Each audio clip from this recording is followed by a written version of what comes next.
Most of you flyers out there will be familiar with the DJI controller, its function as the flight controller and signal relay between the drone and the user.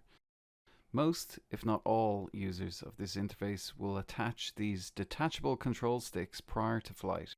But what if I told you you could fly more cinematic without these control sticks?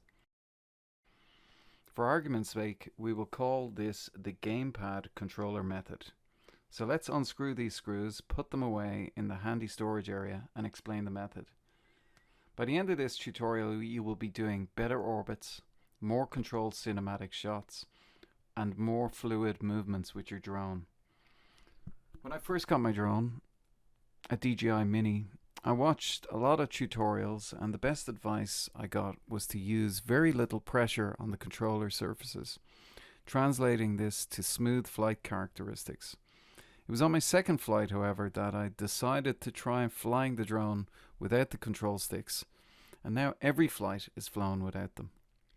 Cinematic seems to be the golden egg of videography, but cinematic is really working with the technology rather than fighting it or pushing the envelope. Sensors on these cameras are gentle things. The camera on the drone captures at a certain rate, and then inside the drone, as it is flying, it is writing to a micro SD card. So for me, I like to give the drone a chance to stay ahead of each frame by making movements as slow as possible, and this is perhaps cinematic.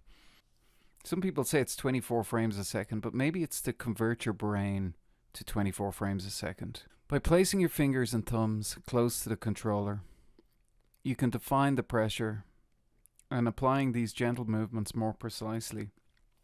To do a point of interest flight, I must combine two forces with two thumbs. The first control is direction of shot. The left control is the rotation of the craft at a constant tiny amount, resulting in a curved flight around the object. So it's quite a delicate thing to hold that pressure, but to use the gamepad version of the controller allows you to kind of hold that pressure. It gives you more grip against the controller, I guess.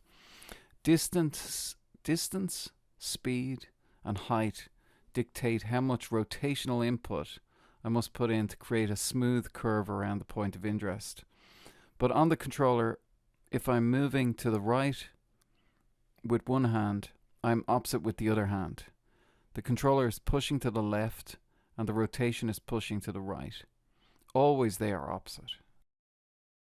The same can be combined with the camera gimbal flying up a hill and pitching down with the camera gimbal.